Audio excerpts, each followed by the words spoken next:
ভারতের নতুন শ্রম কোড নিয়ে এখন যে তর্ক বিতর্ক তা শুধু রাজনৈতিক নয়, এটি শ্রমিকের ভবিষ্যৎ আর শিল্পের দিক নির্দেশ নিয়েও প্রশ্ন তোলে। সরকার বলছে এটাই নাকি নতুন শ্রমযুগের সূচনা, যেখানে শ্রমিকের অধিকার রক্ষা পাবে, আবার শিল্পও পাবে কাজ করার স্বাধীনতা। কিন্তু প্রশ্ন উঠছে, এই ভারসাম্যের মানদণ্ড কে ঠিক করেছে, শ্রমিক নাকি শিল্পপক্ষ? চারটি নতুন শ্রম কোড সত্যি কি বহু বছরের জটিল শ্রম আইনকে সহজ করেছে, নাকি সহজ করার নামে কিছু মৌলিক সুরক্ষাই নীরবে সরিয়ে দেওয়া হয়েছে? কর্মঘণ্ট নমনীয় করার দাবি, এ কি শ্রমিকের সুবিধা নাকি শিল্পের উৎপাদনের চাপ আরো বাড়ানোর উপায়? ফিক্সড টার্ম এমপ্লয়মেন্ট, এ কি কর্মসংস্থানের নতুন সুযোগ নাকি স্থায়ী চাকরিকে ক্রমশ অস্থায়ী করে দেবার পথ? সরকার বলছে বিনিয়োগ বাড়বে, কিন্তু প্রশ্ন হলো, বিনিয়োগ বাড়লেও কি শ্রমিকের মজুরি, নিরাপত্তা বা দর কষাকষির শক্তি বাড়বে, নাকি শিল্পের লাভ বাড়ার সঙ্গে সঙ্গে শ্রমিকের অনিশ্চয়তাও বাড়বে? ধর্মঘটের আগে নোটিশের বাধ্যবাধকতা, এ কি স্বাভাবিক উৎপাদন রক্ষার প্রয়োজনীয়তার নিয়ম, নাকি শ্রমিক আন্দোলনকে দুর্বল করার কৌশল? জাতীয় স্তরে যেখানে সরকার দাবি উন্নয়নমুখী এই শ্রমকোড, সেখানে কেন এতগুলো ট্রেড ইউনিয়ন, শ্রম সংগঠন বা কয়েকটি রাজ্য সরকারও উদ্বেগ প্রকাশ করছে? তারা কি অতিরঞ্জিতর আশঙ্কা দেখছে, নাকি মাঠের বাস্তবতা সত্যি কোনো বড় ঝুঁকির সংকেত দিচ্ছে? সব মিলিয়ে প্রশ্ন একটাই, এই শ্রমকোড শ্রম সংস্কারের নতুন দিশা দিচ্ছে, নাকি নিঃশব্দে শ্রমিকের নিরাপত্তার স্তম্ভগুলোকে নড়বড়ে করে দিচ্ছে? নমস্কার, আমি দীপেন, আর আপনারা দেখছেন নিউজ ভ্যানগার্ড। শ্রমকোড সত্যি সংস্কার নাকি নতুন সংকটের ইঙ্গিত, সেই আলোচনার ষষ্ঠ পর্বে আজ আমার সাথে রয়েছেন বিশিষ্ট এসইউসিআইসি নেতৃত্ব অরুণ ভৌমিক। স্বাগত অরুণবাবু আপনাকে অনুষ্ঠানে। অরুণবাবু, আপনারা কি নতুন এই যে শ্রমকোডগুলো যেগুলো চালু হয়েছে বা কার্যকর হয়েছে, সেগুলো সামগ্রিক বিরোধিতা করছেন, নাকি কোন একটা অংশ বা কোনো ধারাকে আপনারা সমর্থন করেন? না না, সমর্থন করার মতো কোনো স্কোপই নেই। আমাদের ট্রেড ইউনিয়ন বা শ্রমিক সংগঠন, all India United trade union centre, যেটা আইএলওর স্বীকৃত এবং গভর্নমেন্ট অফ ইন্ডিয়ারও স্বীকৃত, এতদিন ধরে যে শ্রম বিভিন্ন লেবার লগুলি আমাদের দেশে কার্যকরী হয়েছে, এটা দীর্ঘ লড়াইয়ের পর। আপনারা জানেন, ভারতবর্ষের স্বাধীনতার পূর্বেও বড় বড় ধর্মঘট হয়েছে। ব্রিটিশ আমলে রেল ধর্মঘট, ব্যাংক কর্মচারী ধর্মঘট, ডক শ্রমিকদের ধর্মঘট, এই সমস্ত ধর্মঘট করে তখন সেই সময় একটি মাত্র ট্রেড ইউনিয়ন ছিল। কিন্তু এই আন্দোলনের ফলে এবং আইএলও, ইন্টারন্যাশনাল লেবার অর্গানাইজেশন তৈরি হলো, এইগুলির চাপে বিভিন্ন দেশে দেশে শ্রমিকদের বিভিন্ন অধিকার অর্জিত হয়েছে দীর্ঘদিন ধরে লড়াইয়ের পর। যেমন ধরেন, বাইপার্টাইট, ট্রাইপার্টাইট নেগোসিয়েশন, এগুলি অর্জিত হয়েছে। ধর্মঘট করার অধিকার অর্জিত হয়েছে, এবং 100 জন শ্রমিকের উপরে যে সমস্ত কলকারখানা আছে সেখানে ইউনিয়ন করার অধিকার অর্জিত হয়েছে। বহু অধিকার অর্জিত হয়েছে।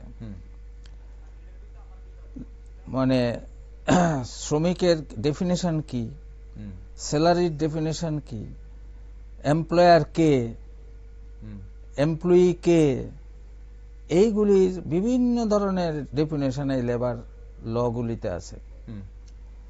কিন্তু এই 4টি লেবার কোডের মাধ্যমে 29টি লেবার লকে বাতিল করে 4টি লেবার কোড চালু করার উদ্দেশ্যটা কি? তার তো উদ্দেশ্য থাকবো সরকারের, শাসক দলের কি উদ্দেশ্য? যে 2020 সালে আইন পাশ করলো এবং ইমপ্লিমেন্ট করলো 11ই নভেম্বর থেকে, 21শে নভেম্বর থেকে। হ্যাঁ, তার উদ্দেশ্য একটা আছে। এটি কি শ্রমিকদের স্বার্থ রক্ষা করার উদ্দেশ্য? না, মোটেই নয়। যেই সুবিধাগুলি, যে অধিকারগুলি আমি বলবো শ্রমিকরা অর্জন করেছে, হোয়াইট কালার এমপ্লয়িরা অর্জন করেছে, সেই অধিকারগুলি খর্ব করে মালিকদের হাতে আরো অনেক অধিক ক্ষমতা হস্তান্তরিত করার উদ্দেশ্যেই এই 4টি লেবার কোড চালু করা। প্রথম বিষয় হলো আপনি উচ্চারণ করেছেন ফিক্সড টার্ম এমপ্লয়মেন্ট। আমি সেই বিষয়গুলোতে আসবো, একটা বিষয়গুলোতে আসবো অরুণ বাবু, কিন্তু প্রশ্ন হচ্ছে যে সরকারের বক্তব্য শ্রম আইন একত্রিত ও সরলীকরণ করলে শ্রমিক ও শিল্প উভয় পক্ষেরই বিভ্রান্তি কমবে। এখন আপনার দৃষ্টিতে আপনি বলছেন যে এখন শ্রমিকের এখানে, বা আপনারা যেটা বলছেন যে কোনোভাবেই আপনারা সমর্থন করেন না এই শ্রম কোডকে, এর পেছনে একটা উদ্দেশ্য রয়েছে। এখন আপনার দৃষ্টিতে এই সহজীকরণের ঠিক কোন পর্যায়ে শ্রমিকের অধিকার বা ধরুন সুরক্ষা দুর্বল হয়ে পড়ছে, বা শ্রমিকরা কিভাবে ক্ষতিগ্রস্ত হবে? হ্যাঁ, অনেক ইলাবোরেট, প্রত্যেকটি ক্লজেই তো অধিকারগুলিকে তার ডিলিট করে দিয়েছে। প্রত্যেকটা ক্লজে 29টা আইনের মধ্যে যে সমস্ত অধিকারগুলি ছিল 4টি শ্রম কোডে কনসেন্ট্রেট করে অনেক অধিকার বাদ করে দিয়েছে। আচ্ছা, আপনি বলছেন যে 29টা আইন যে ছিল, এই 4টি কোডের মধ্যে সবগুলো আইনকে কভার করা হয়নি। না না, কিছু আইনকে অ্যাবলিশ করে দেওয়া হয়েছে। একদমই উল্লেখই করে নেই বহু বিষয়। আচ্ছা, বহু বিষয় উল্লেখই করে নেই যেগুলি ছিল। আচ্ছা, আরেকটা বিষয় বলা হয় যে 29টা যে আইন ছিল, লেবার আইন বা শ্রম আইন, সেই আইনগুলো আইনই থাকলেও মাঠ পর্যায়ে তার যে কার্যকারিতা, সেটা নিয়ে অনেক অভিযোগ ছিল।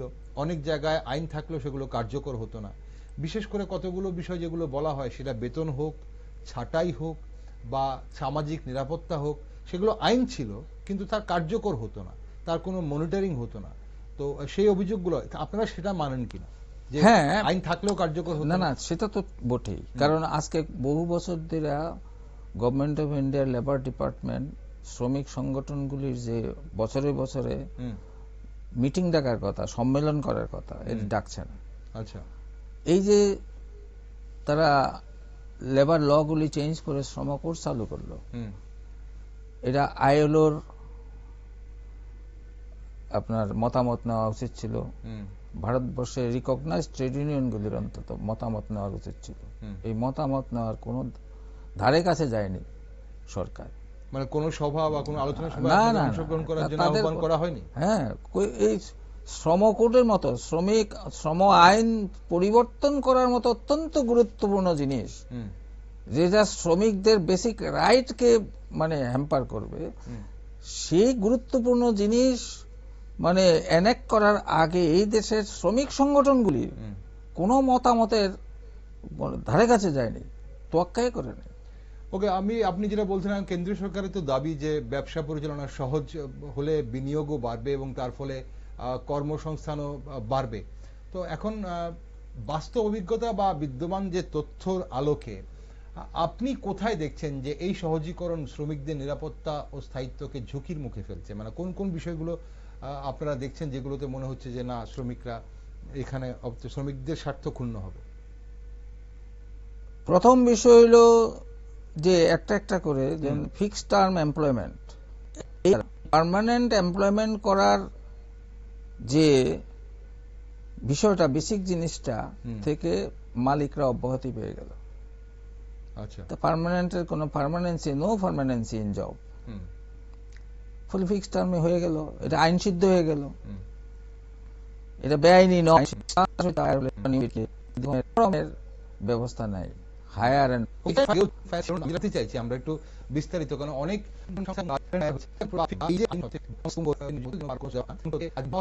এবং নিয়োগকর্তার ইচ্ছে তাকে তার কাজ বন্ধ করে দেওয়া হতো বা তাকে ছাঁটাই করা হতো। এটা তো আগেও ছিল, তাহলে এখনের মধ্যে পার্থক্য কোন জায়গাটা? এখন হলো আইন সিদ্ধ করে দিল, আগে বেআইনি করতো।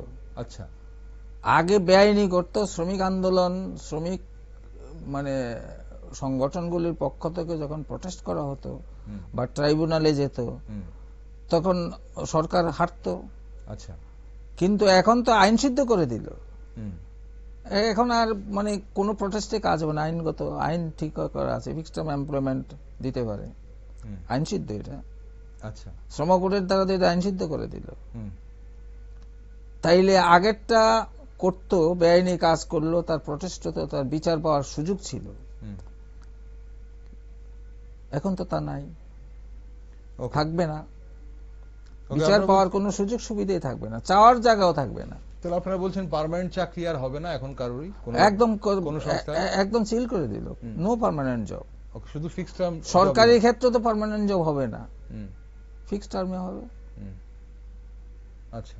বেসরকারি ক্ষেত্রে তো হবেই হবে। হুম। তাতে তাহলে কি হচ্ছে, তাহলে কি মানে আপনারা বলছেন যে শ্রমিকদের মানে নিরাপত্তা থাকছে না, কাজের একদম না, নিরাপত্তা থাকছে না। নিরাপত্তা শুধু একদিকে নয়। হুম। এই যে ধরেন আমি বলছি যে আগে 100 জনের অধিক, 100 এবং 100 জনের অধিক হলেই হুম। তাকে সার্টিফাইড স্ট্যান্ডিং অর্ডার মেনে চলতে হতো প্রত্যেকটি সংস্থাকে। মানে সেখানে লেবারের কন্ডিশন কি, তার কাজের পরিবেশ কি, হুম। তাদের সমস্ত দিকের একটা সার্টিফাইড স্ট্যান্ডিং অর্ডার থাকতো, হুম। এটা মানতে বাধ্য হতো। হুম। তো আজকে বলছে যে 300 এর অধিক, 300 এবং 300 এর অধিক যেখানে আছে হুম। সেখানেই শুধু সার্টিফাইড স্ট্যান্ডিং অর্ডার থাকবে। হুম। আর বাকি নিচে যে আজকে যে মানে যে কম্পিউটারাইজড এবং মেকানাইজেশনের যুগে হুম। সমস্ত প্রোডাকশন ইউনিটগুলি আস্তে আস্তে ডাউন সাইজিং হইতেছে, ছোট্ট, হুম। লেবারের সংখ্যা কম। ফলে 300 জনের নিচে যদি ধরা যায় হুম। তাহলে প্র্যাকটিক্যালি আপনার 70 to 80% হুম। শিল্প সংগঠনে কোনো আইন থাকবে না, মালিকের উইল ইস্যুর উপরে চলবে, সেখানে কোনো আইন খাটবেই না। এই না, ব্যাখ্যাটা কি ঠিক এরকম? এই 100 থেকে 300 যেটা সরকার পক্ষ যেটা বলছে যে ইজ অফ ডুইং বিজনেস, মানে একটা ব্যবসা করার জন্য শিল্পপতিদের কথাও ভাবতে হবে, বা যারা উদ্যোগ নিচ্ছে, যারা ব্যবসা করার, তাদের কথাও ভাবতে হবে, এবং অবশ্যই শ্রমিক স্বার্থও দেখতে হবে। তার জন্য 100 থেকে 300 করা হয়েছে, কিন্তু এখানে কোনো ধরনের ছাঁটাইয়ের মানে ব্যাপার নয়। এখানে 100 থেকে 300, আগে এটা হচ্ছে যে 100-র উপর উঠলে সরকারের অনুমতি নিয়ে করতে হতো, এখন 300-র উপর গেলে সরকারের অনুমতি নিয়ে করতে হবে, যাতে বড় মাপের শিল্পগুলোকে ইজ অফ ডুইং বিজনেস করে দেওয়া হয়, মানে ব্যবসা করার জন্য সুযোগ করে দেওয়া হয়। তাহলে এখন প্রশ্ন হচ্ছে ছাঁটাই কখন হয়, ছাঁটাই কখন হয় এবং ছাঁটাই কেন করা হবে? সেটাকে 100 থেকে 300-তে নিয়ে যাওয়া হলো কেন? তাহলে কি বড় বিজনেসকে স্বাগত জানানোর জন্যই এই 100 থেকে 300 নিয়ে যাওয়া হলো, মানে বড় বিনিয়োগকর্তাদের স্বাগত জানানোর জন্য? তাই না? তাহলে বিষয়টা রইল এখানে বড় বিনিয়োগকর্তাদের স্বাগতের বিষয় নয়, বিষয়টা একচেটিয়া ভাবে মালিকদের হাতে ক্ষমতা হস্তান্তর। লেবারদের আর রাইট রইল না। আচ্ছা। কিভাবে রাইট রইল না? যেমন ধরেন আগে 100 জনের উপরে হইলে তারা ইউনিয়ন করতে পারত, এখন 300 জনের উপরে না হইলে ইউনিয়নও করতে পারবে না, তার রিকগনিশনও থাকবে না। আচ্ছা। রিকগনিশনে থাকবে না, কারণ এটা আইনে করে দিয়েছে 300 জনের উপর ছাড়া সেখানে মানে সার্টিফাইড কোড এখানে চালু থাকবে না। তার মানে ইউনিয়নে কোনো রিকগনিশনই নাই, ইউনিয়নও করতে পারবে না। আচ্ছা। আর কি লে অফ, ছাঁটাই, এগুলি মালিকের ইচ্ছা অনুসারে করতে হবে, সরকারের কোনো অর্ডারের প্রয়োজন নেই, সরকার থেকে প্রায়র পারমিশনের কিচ্ছু দরকার নেই। 300 জনের এবং অ্যাবাভ হইলে প্রায়র পারমিশন লাগবে। তার নিচের যে সমস্ত শ্রমিকের সংখ্যা, সেই কারখানা ইন্ডাস্ট্রিতে তারা যদি ছাঁটাই করে দেয়, ক্লোজ করে দেয়, লে অফ করে, ক্লোজার করে, গভর্নমেন্টের কোনো পারমিশনের দরকার নেই, এখানে গভর্নমেন্টের কোনো নিয়ন্ত্রণে থাকতো না। তাহলে মানে লেবাররা, শ্রমিকরা তো মালিকের একদম হাতের কাছে দিয়ে দিল, তাদের যেমন তেমন ভাবে তাদেরকে ইউজ করতে পারবে, তাদের কোনো নিরাপত্তাই থাকলো না। ওকে। হ্যাঁ। আর কোন কোন জায়গায় আপনাদের মনে হচ্ছে যে শ্রমিকদের মানে স্বার্থ ক্ষুণ্ণ হবে, মানে শ্রমিকদের কথা ভাবা হয়নি এই শ্রম করে? একটা কথা তো ধরেন এই আপনি নতুন দুটো পয়েন্ট বললেন, একটা ফিক্সড টার্ম বললেন, একটা 100 থেকে 300 তে করা হচ্ছে ছাঁটাই। আরেকটা হইলো ঊর্ধ্বসীমা কোর যে ইন্ডাস্ট্রিগুলি আছে, যে বেসিক ইন্ডাস্ট্রিগুলি, যেমন স্টিল ধরেন একটা কোর ইন্ডাস্ট্রি, এইসব কোর ইন্ডাস্ট্রিতে কন্ট্রাকচুয়াল লেবার ছিল না আগে, আচ্ছা। এখন কন্ট্রাকচুয়াল লেবার দিয়া কাজ করানোর অধিকার দিয়ে দিয়েছে। হুম, কোর ইন্ডাস্ট্রিগুলি তো কন্ট্রাকচুয়াল লেবার দিয়ে কাজ করাতে পারবে, হুম। যেটা আগে ছিল না। এই লেবার কোডে নতুন করে এগুলি দিল। তাতে কোন জায়গায় সমস্যা? মানে আপনারা বলছেন মানে শ্রমিকদের পার্মানেন্ট কাজ হবে না, চাকরি হবে না, কন্ট্রাকচুয়াল হবে হ্যাঁ। সেখানে।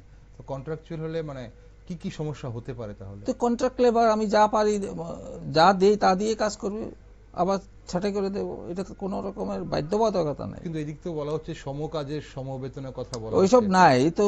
এখানে ফ্লোর ওয়েজেস মানে কি, হুম। মিনিমাম ওয়েজেসও দিবে না। মিনিমাম ওয়েজ, সরকারের যে মিনিমাম ওয়েজেস আছে হুম, সেখানেও ফ্লোর ওয়েজ হলে মিনিমাম ওয়েজের নিচেও যেতে পারবে। আচ্ছা। মিনিমাম ওয়েজের যে বাধ্যবাধকতা, হুম। এটা পর্যন্ত মানবে না এই নতুন শ্রম কোডে, হুম। এই তো লেখা আছে। তাহলে আপনি এই যে বলা হচ্ছে যে মানে সমান কাজের জন্য সমান বেতন, মজুরি সেটাকে নিশ্চিত করা হবে শ্রম কোডে, তাহলে সেই জিনিসটা কেন, মানে কোন?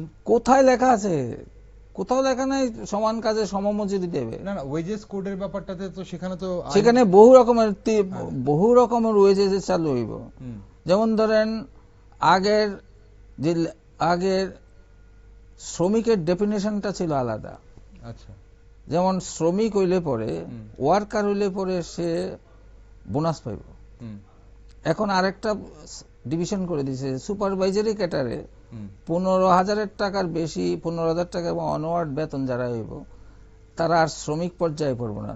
তা মানে তারা বোনাস থেকেও বঞ্চিত হইল। হুম, তাইলে শ্রমিকদের মধ্যে আবার একটা ডিভিশন করে দিল, যারা সুপারভাইজারি ক্যাটারে কাজ করবে তারা আর শ্রমিকের ক্যাটাগরিতেই পড়তো না, তারা বোনাস থেকে বঞ্চিত হইব, অন্যান্য বেনিফিট যারা শ্রমিক পাইতো এটার থেকে বঞ্চিত হইব। একদম প্রত্যেকটি কোডে কোডে কোডে কোডে তারা চেঞ্জ করে দিয়েছে, ওকে। একদম মারাত্মকভাবে চেঞ্জ করছে। হুম, এই যে 29টা লেবার লকে মানে পুরোপুরি চেঞ্জ করে যে 60টা শ্রম কোডে আনলো, হুম। কেন আনলো? এগুলি শ্রমিকদের ডিপ্রাইভ করার জন্য। না, এখন তো এখানে সরকার পক্ষ তো বলছে যে সামাজিক নিরাপত্তা কোডের মাধ্যমে সংগঠিত এবং অসংগঠিত মানে উভয় ক্ষেত্রেই সুরক্ষা বিস্তৃত করার কথা বলা হচ্ছে। এখন আপনার মতে এই সম্প্রসারণের কোন কোন দিক বাস্তবে মানে কার্যকর নাও হতে পারে বা প্রয়োগের ক্ষেত্রে বিভ্রান্তি সৃষ্টি করতে পারে? এখন যেমন বলা হচ্ছে, উদাহরণস্বরূপ বলা হয়েছে যাদের চাকরি যারা করছেন তাদের বেতনের বা কস্ট টু কোম্পানির তাদের 30% ছিল আগে বেসিক, 30% তাদেরকে বেসিক দিতে হতো, এখন সেটাকে 50% করা হচ্ছে বেসিক।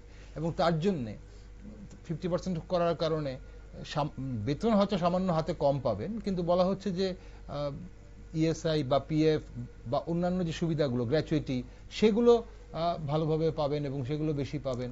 এই তো লেখা আছে যে পিএফ কন্ট্রিবিউশন আগে 12% ছিল, এখন 10% নামিয়ে এনেছে। তাহলে টোটাল নতুন শ্রম কোডে লেখা আছে। হ্যাঁ, তো 10% নামে 2% এতে লস হয়ে যাবে। এমপ্লয়ার এন্ড এমপ্লয়ি উভয়ের কন্ট্রিবিউশন যদি হয় তো 2% লস, এমপ্লয়ার 2% কম দিয়ে সারবে। তারপরে আপনি দেখেন স্যালারির সাথে হাউস রেন্ট অ্যালাউন্স যুক্ত হইয়া বেসিক মানে টাকা হতো, তার উপরে 12% মানে পিএফ কন্ট্রিবিউশন হতো। এখন শুধু বেসিকটার উপরে 12% আর 10% হবে, তার মানে আরো কমে গেল। তো এইভাবে পিএফ কন্ট্রিবিউশনও কমে যাবে। এইভাবে মানে প্রতিটি ক্ষেত্রেই সরকার পক্ষ বলছে পিএফ কন্ট্রিবিউশন বাড়বে। না না, পিএফ কন্ট্রিবিউশন বাড়বে বা দিনের শেষে যে আগে যে পিএফটা পেত হাতে, এখন চাকরি শেষে সেই পিএফটা আরো বেড়ে যাবে, অন্যান্য সুযোগ সুবিধাগুলো বেড়ে যাবে, আর্থিকভাবে সামাজিক সুরক্ষাটা বাড়বে।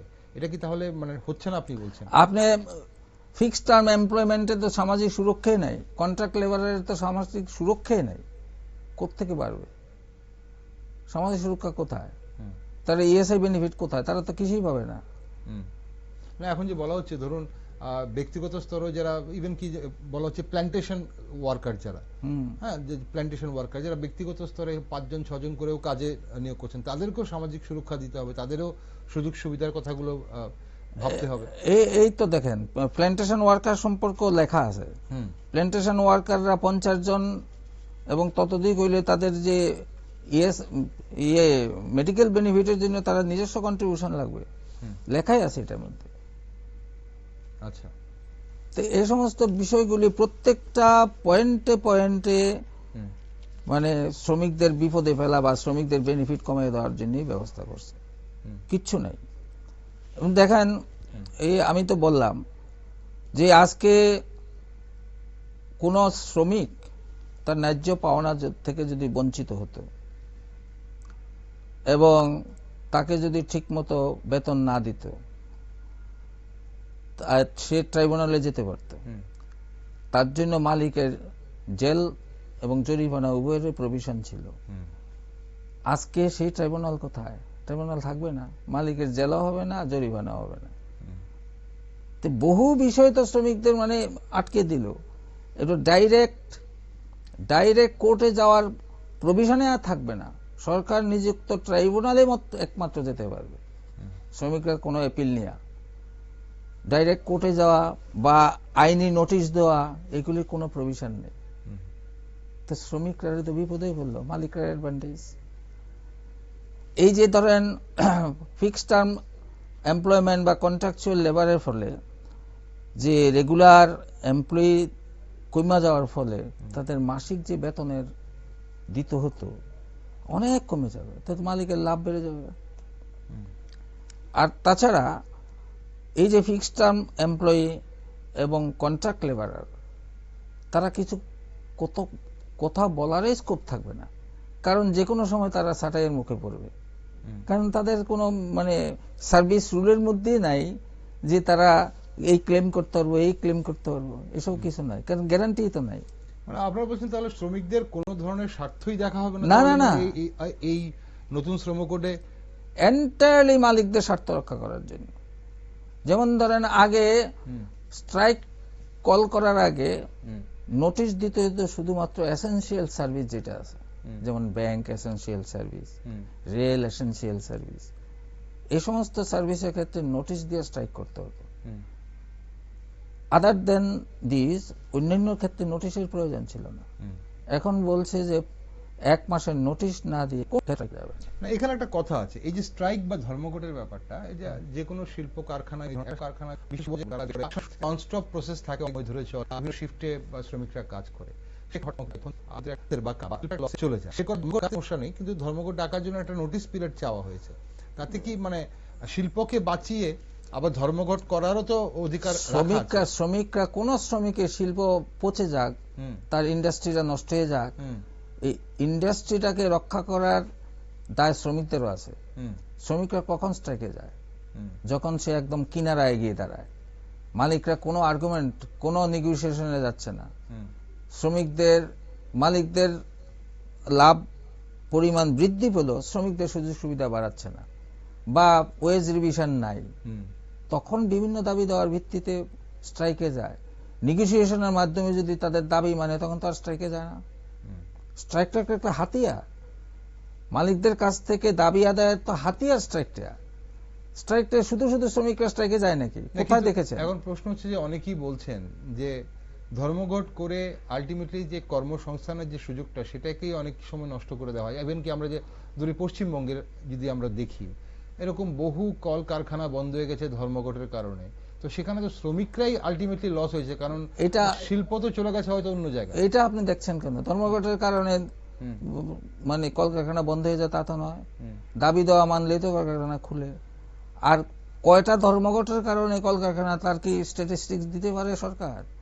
ধর্মঘটের কারণে কলকারখানা বন্ধ হয়ে গেছে না, মালিকরা ইচ্ছা করে এখানে কম প্রফিট হয় বলে ক্লোজারে গেছে, ছাঁটাইয়ে গেছে, ছাঁটাই করেও তখন পায় না, তখন ক্লোজারে গেছে, ম্যাক্সিমাম তো ক্লোজারে গেছে।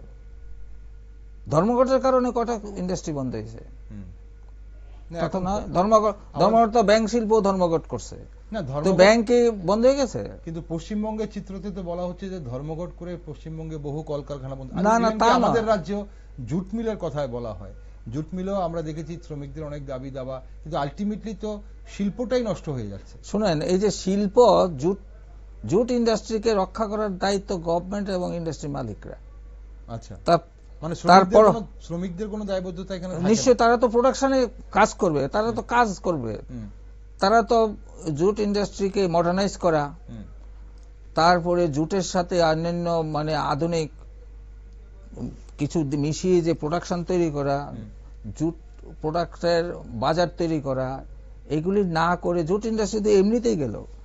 আজকে গঙ্গার পাড়ে হুম, কত জুট মিল ছিল, গেল কেন? এটাকে স্ট্রাইক করার জন্য না, মালিকরা দেখলো যে এটারে মডার্নাইজ করে রক্ষা করার চেয়ে বরং আমি শিফট করে দিই, ক্লোজ করে দিই। ম্যাক্সিমাম ক্লোজ করছে মালিকরা। আচ্ছা, এই যে ধর্মঘটের কারণে কয়টা, এই যে এই আগরতলা জুট মিলের কিরকম অবস্থা, হুম, এটা তো এখন কি ধর্মঘট করছে? কিন্তু এটাকে রিভাইভ করা, এটাকে চালু রাখার দায়িত্ব তো সরকারের। কিন্তু এই যে যেটা অভিযোগ বলা হয় যে আপনি ইউনিয়নের কথা বলছিলেন, ইউনিয়ন শ্রমিকদের স্বার্থের জন্য কথা বলে, ইউনিয়ন শ্রমিকদের স্বার্থের জন্য লড়াই করে, কিন্তু অনেক কলকারখানায় এমন অভিযোগ শোনা যায় যে শ্রমিকরা যারা কাজ ঠিকভাবে করে না, প্রোডাকশনের জন্য যারা সঠিকভাবে কাজ করে না, কিন্তু ইউনিয়নের সাহায্য নিয়ে তারা মাসের পর মাস বেতন পেয়ে যাচ্ছেন, এভাবেই চলছে। তাতে কি হয়, আলটিমেটলি প্রোডাকশনটা বা সেই শিল্পটারও হ্যাম্পার হয়, সেখানে মালিকও কিছু করতে পারে না। তার জন্য একটা কোনো একটা এই যে নেগোসিয়েশন কথা বলছিলেন আপনি, সেটা কি তখন এই স্ট্রাইকটা কি হাতিয়ার করা হয়? না না না, এটা মানে এই অভিযোগগুলো কি শুধু তাহলে- শুধু শুধু এগুলি শ্রমিকদের উপরে স্লার করা হচ্ছে। আচ্ছা, শ্রমিকরা কাজ করতে গেছে, হুম, তার সুপারভিশন আছে, তার আপার লেভেলে অফিসার আছে, তারা তাদের কাজ দেখবে। কাজ যদি তার উপযুক্ত কাজ না করে, হুম, ধরেন পিস রেটে যদি কাজ করে, যেন একটা শ্রমিকে ধরেন 10 বান্ডেল সুতা উৎপাদন করার কথা, হুম, সে যদি কাজ না করে তার পানিশমেন্ট হবে, হুম। তার ব্যবস্থাই থাকে। যে কোনো পানিশমেন্ট দেওয়া যাচ্ছে না তো, কেন ইউনিয়নের সঙ্গে, সে তো না, না, না, ইউনিয়নের নেতৃত্ব ইউনিয়নের সঙ্গে যুক্ত। এটা কথা হলো না, এটা না, স্লার দেওয়ার জন্য এরকম বলা। বলা হয়েছে, এরকম না, না, না। আগে আগে এই অভিযোগগুলো ছিল। না না না, এটি কথা না। হুম, কথা হলো যে ল্যাক অফ সুপারভিশন। এই ত্রিপুরা রাজ্যে যে মানে বিভিন্ন সরকারি, হুম, যেমন নিরামেক প্রায় অচল হয়ে গেছে, জুট মিল অচল, জুট মিলে সব আছে, তো জুট মিলকে চালু রাখার কাজ, এটা কি শ্রমিকদের কাজ? হুম, শ্রমিকরা তো কাজে না করবে, হুম, এটা ম্যানেজমেন্টের কাজ। তো এটা চালু রাখতে পারলো না কেন? টিআরটিসির এই ভগ্নদশা কেন? তার জন্য শ্রমিকদের দায়ী করবেন? এইটা হলো management, hmm, it is the management. তাইলে ম্যানেজমেন্টের দায় দায়িত্ব পালন করার বাইরে শ্রমিকদের উপর দায় চাপিয়ে দেওয়া, হুম, এটা তো অন্যায়। ফলে মূল কথা হলো গিয়া যে যুগের সাথে তাল মিলিয়ে হুম, যে ইন্ডাস্ট্রিগুলিকে ডেভেলপ করানো, ডেভেলপ করিয়ে প্রোডাকশন বৃদ্ধি করা। হুম, একটা বিষয় হলো কিছু কিছু ইন্ডাস্ট্রি আছে সেখানে মার্কেট নেই বলে তারা শিফট করে, ব্যবসা শিফট করে হুম, অন্য অন্য প্রোডাকশনে তারা যায়, হ্যাঁ, ফলে তারা ক্লোজ করে দেয়, শাটডাউন করে দেয়, হুম, কর্মী ছাঁটাই হয়ে যাচ্ছে। প্রায় ক্ষেত্রে তাই হচ্ছে। এটা লেবারের দোষ নেই, লেবারের তো গেছে কাজ করতে, তার কাজ যদি বিপন্ন হয়ে যায় তার তো জীবিকাই শেষ হয়ে গেল। হুম, এটা ইউনিয়নের কি ভূমিকা থাকতে হবে? ইউনিয়ন তো তার চাকরি বাঁচানোর জন্য লড়তেছে। হুম, দাবি দেওয়ার সাথে চাকরি বাঁচানোটা তো একটা কাজ। হুম, চাকরি যাজ্ঞা আমার মানে ইন্ডাস্ট্রিটা বন্ধ হয়ে যাক, এটা কি ইউনিয়ন চায় নাকি? কোনো লেবার চায় নাকি? ইন্ডাস্ট্রি বন্ধ হয়ে গেলে আমার লাভটা হইব কি? হুম, তাহলে ইন্ডাস্ট্রিকে বাঁচিয়ে রাখার কাজ লেবার যারা সংগঠন করে, অর্গানাইজেশন করে, ট্রেড ইউনিয়ন করে, হুম, তারাও এটা দেখে। আবার মালিক পক্ষ ইন্ডাস্ট্রিকে বাঁচিয়ে রাখা, মালিক পক্ষ যখন দেখে যে এখানে লাভ হচ্ছে না, হুম, ক্রমান্বয়ে সামাজিক পরিবর্তনের সাথে সাথে এই যে মার্কেট আমার যে ক্রাইসিস দেখা দেয়, হুম। তখন মালিকরা শাটডাউন করে দেয়, ক্লোজ করে দেয়, তারা নতুন ইন্ডাস্ট্রিতে যায় যেখানে সুপার প্রফিট হবে, তাহলে ম্যাক্সিমাম প্রফিট হবে।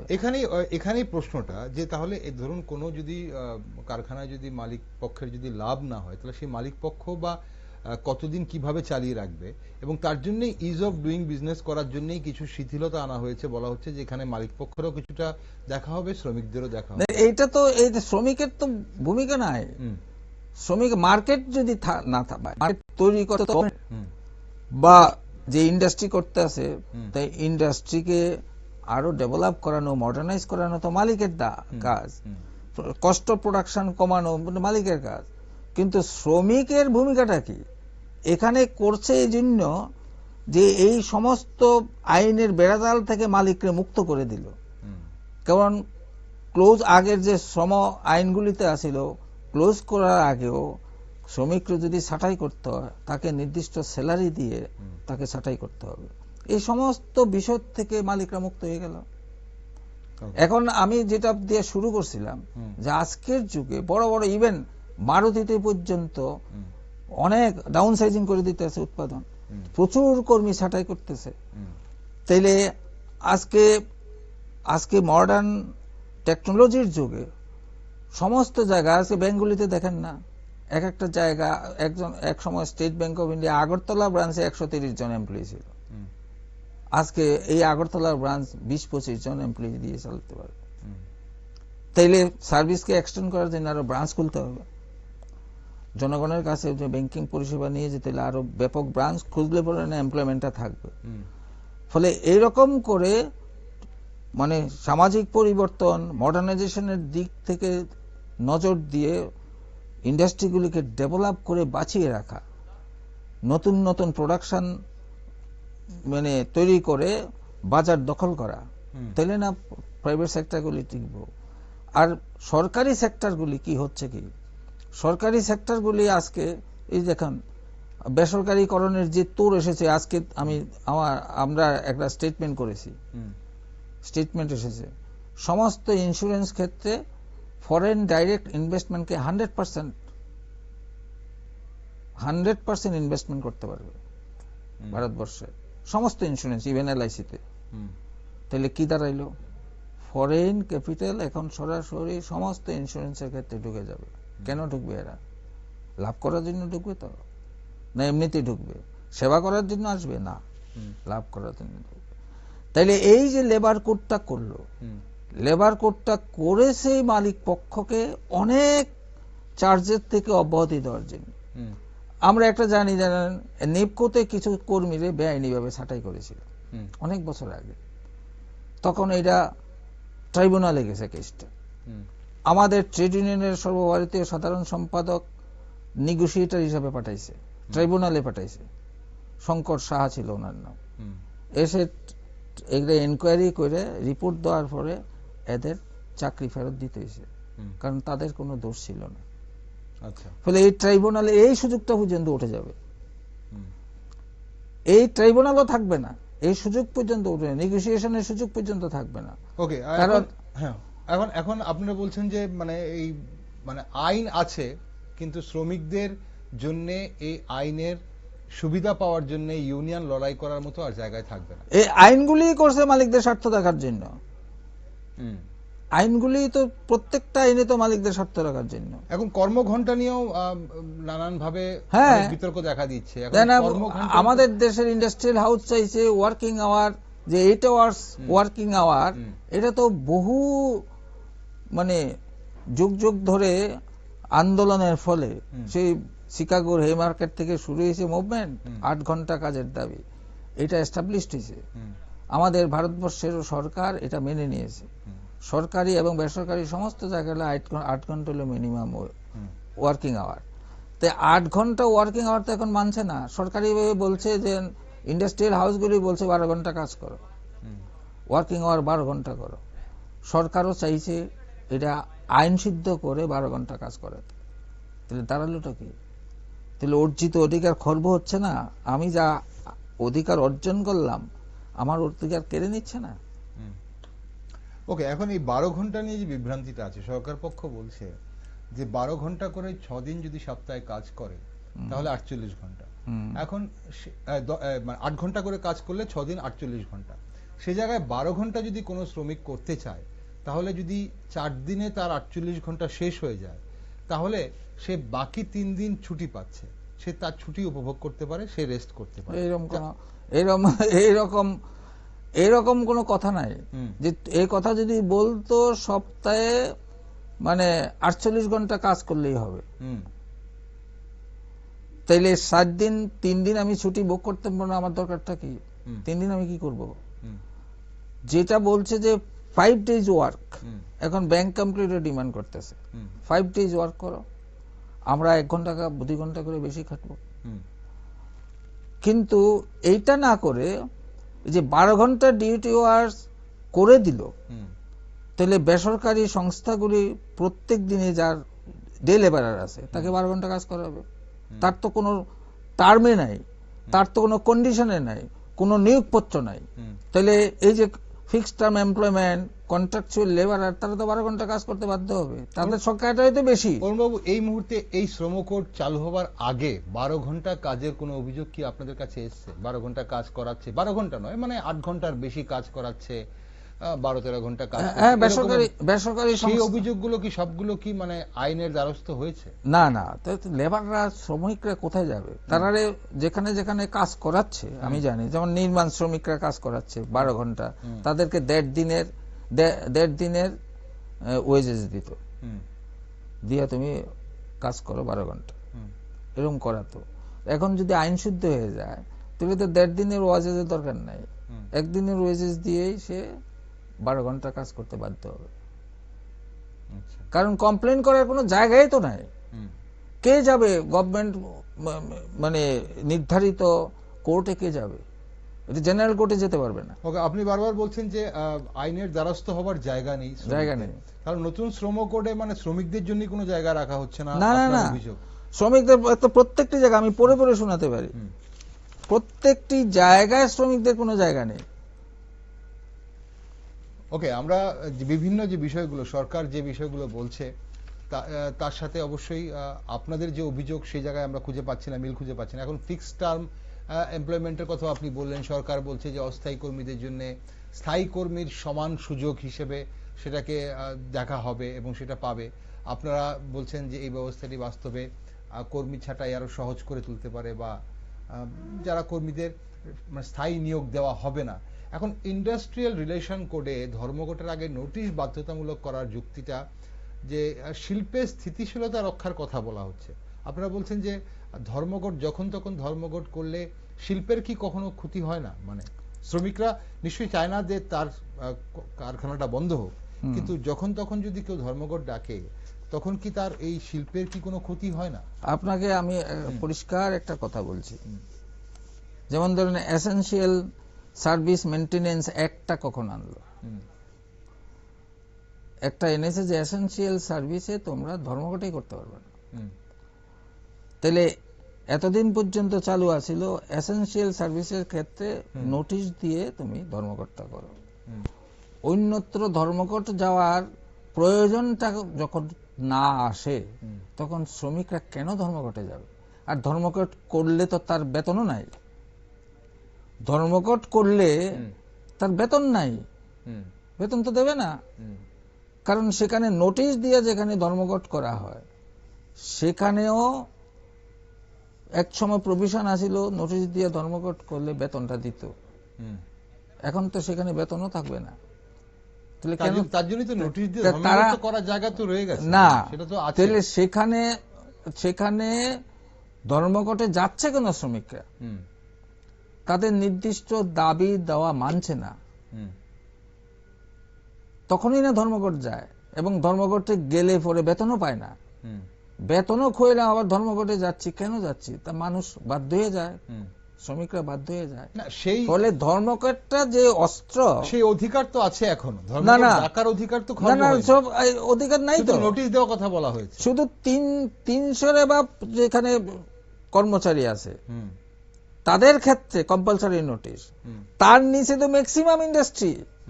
আপনি ধরেন একদম বিগ ইন্ডাস্ট্রিতে এখন পর্যন্ত 300 তার অধিক কর্মচারী থাকে। আপনি বড় বড় কারখানাগুলিতে যান না, কতজন আছে কর্মচারী? আমি প্রথমেই কইছি যে মেকানাইজেশনের যুগে, মডার্নাইজেশনের যুগে এখন শ্রমিকের বেশি প্রয়োজন হয়। তাহলে আপনি বলছেন তাহলে এই ছোট অনুসারে যেতেই পারবে না। তাহলে অরুণবাবু, নতুন শ্রম কোড অনুযায়ী আপনাদের কথা অনুযায়ী তারা সুবিধা পাবে, বেশি পাবে। মাঝারি, ক্ষুদ্র মাঝারি শিল্প কি সেই? কারণ তারা যে কোনো সময় সরকারের প্রায়র পারমিশন ছাড়া ছাঁটাই করতে পারবে, লে অফ করতে পারবে, এমনকি দরজা বন্ধ করে দিতে পারবে। কারণ নতুন শ্রম কোড আমরা ছাঁটাই, শ্রমিকদের নিয়োগ এবং শ্রমিকদের যে কোনো মুহূর্তে কোনো আইন যদি প্রয়োজন হয় তাহলে ইউনিয়ন শ্রমিকদের হয়ে আইনের সহায়তা পাবে না। হ্যাঁ, এবং পার্মানেন্সি কিছু থাকবে না, সবটাই হায়ার এন্ড ফায়ার পলিসির মধ্যে চলে আসছে। এবং সেখানকার শুধু তা নয়, এই যে 300-এর নিচে যে সমস্ত কলকারখানাগুলি থাকবে সেখানে কাজের পরিবেশ থেকে আরম্ভ করে সবকিছু আর কম্পালসারি নয়, মালিকরা মানতে বাধ্য নয়। ফলে এই নতুন শ্রম কোডে গিগ এবং প্ল্যাটফর্ম কর্মীদের প্রথমবারের মতো আইনের আওতায় আনা হলো। আগে তো তারা ছিল না আইনের আওতায়, এখন সেটাকে আপনারা কিভাবে দেখছেন? একই জিনিস। আচ্ছা, আইনের আওতায় কি আনলো, তারা কি করতে পারবে? তাদের সামাজিক সুরক্ষার কথা বলা হচ্ছে, তাদের ওয়েলফেয়ার কথা বলা হচ্ছে। কি সামাজিক সুরক্ষা দিব? এটা তো মালিকের ইচ্ছার উপর নির্ভর করবো। আচ্ছা, এটা তো কম্পালসারি না। গিগ ওয়ার্কার মানে ডেলিভারি দেয়, তার কার আন্ডারে? তারা এমপ্লয়ারকে। আপনি যদি জিজ্ঞেস করেন যারা আউটসোর্সিং এ তারা এমপ্লয়মেন্টে যায় বিভিন্ন সংস্থা, এমনকি ব্যাংক, এখন বিমা, সব জায়গায় আউটসোর্সিং এ এমপ্লয়মেন্ট নিতেছে। Who is your employer? যেখানে কাজ করতেছে সে তো এমপ্লয়ার না। না, যে এজেন্সি নিয়োগ করছে সেই এমপ্লয়ার। হ্যাঁ, সে যে এজেন্সিটা 5 বছর পরে ক্লোজ, 5 বছরের আগে ক্লোজ করে দিলে তার পাত্তাই নাই। বহু ঘটনা ঘটতেছে, পিএফ জমা দিয়েছে, সে ক্লোজ করে দিয়ে গেছে গা, তার এজেন্সি ক্লোজ করে দিয়েছে। তো ক্লোজ করে দেওয়ার পরে 4 বছর ধরে যে টাকা জমাইছে 1 পয়সাও পাইতেছে না, পিএফ এর টাকা পর্যন্ত মেরে দিয়েছে।